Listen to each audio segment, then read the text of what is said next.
I'm Rosie. Me and Bryony, who is with me here, I've been speaking to different people in the community in Thornton about what they might want to see at this art centre in the future, and how we can improve this situation. Hello, I'm Bryony and I'm here with Rosie, and we've been going out into the community for the last couple of months, going into care homes and community centres and introducing ourselves to groups and asking them questions about what they'd like to see at South Square in the future.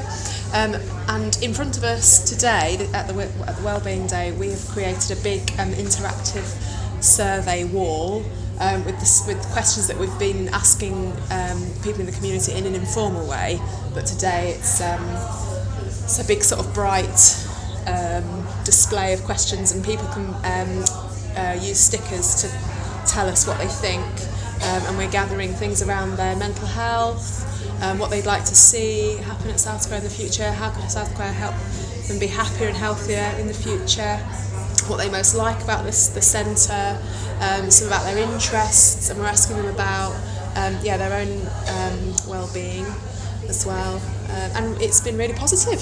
We thought we'd be might be quite a steady day, but it's been full on. This is the first time we've actually sat down together. We caught you at the perfect moment then.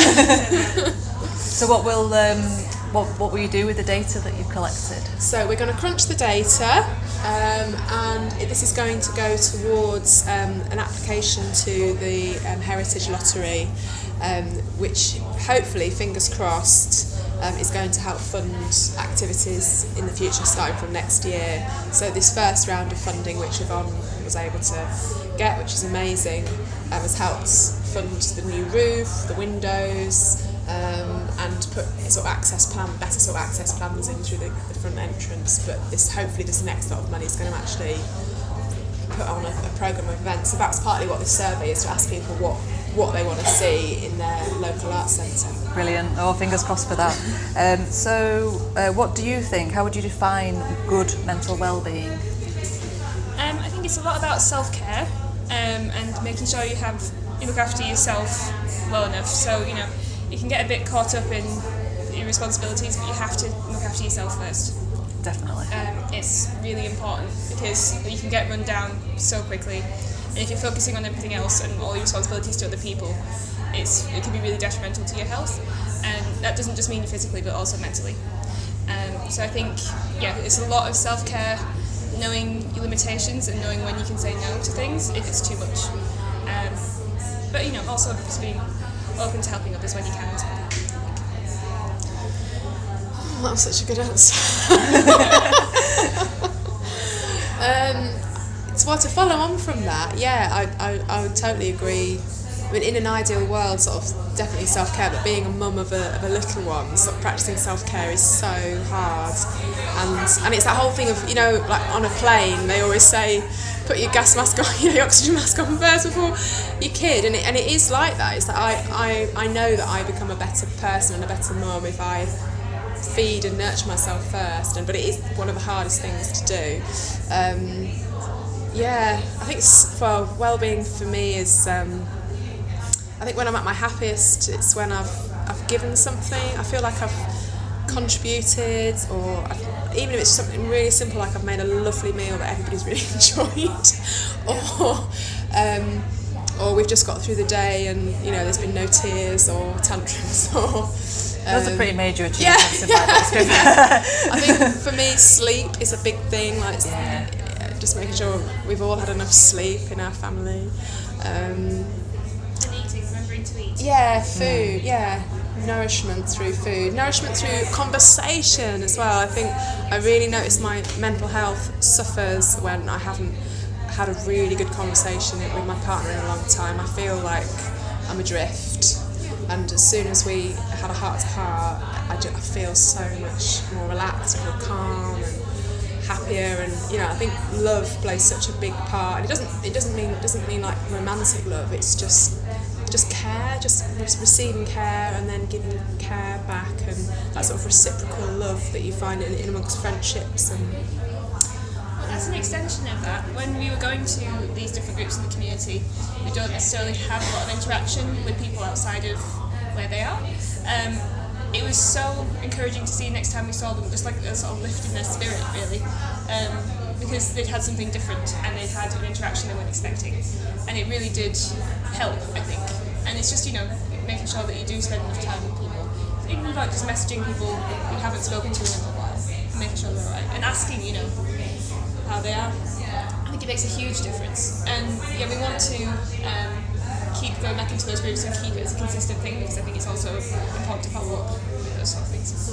I think in a world that's so digital, and we think we're in communication with people because we can send an email or send a tweet or a text, but face to face just is the best medicine, I think, for sort of mental health, and I know that when I've had a really good chat and heart to heart with something, it's worth its weight in gold, and it feels really radical just to pick up the phone and ring somebody as well.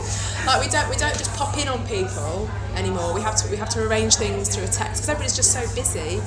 But just actually having like an hour conversation on the phone with somebody just feels. Like initially you feel like you're taking up their time, but then you just feel so much better after like you've really touched base with somebody.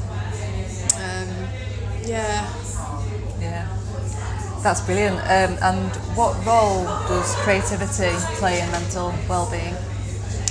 Well, I think for me it helps me focus and think about something else, or even just like clear my mind, to be honest. Because I'm an illustrator, and I think if I'm not using that energy creatively, I can start to sort of use it in an anxious way in other places in my life. So I think having an outlet like that really helps me to like stay calm. I feel better for it once I've made something, because if you've got something at the end that you've made something that didn't exist before, you can feel really accomplished, and it's like quite good for your spirit, I guess, is what I would say. I think a lot of the groups that I work with, I really notice sort of the act of just being busy with your hands, busy making something. It loosens people up. People start relaxing. People start talking, saying things that they wouldn't have done if you were just sat around a table and doing nothing, with your hands. I think that's sort of, it's that kind of combination of making that, sort of opens up people's. I just think people listen as well. I think people start listening in a different way, and sharing stories. And I know I've working with the groups I do, it's sort of the people really open up to you in a totally different way. And I definitely notice if I don't feel like if I've been creative for a long time, I start turning into this sort of a mad woman. I don't know if have you read the Rainbow Way?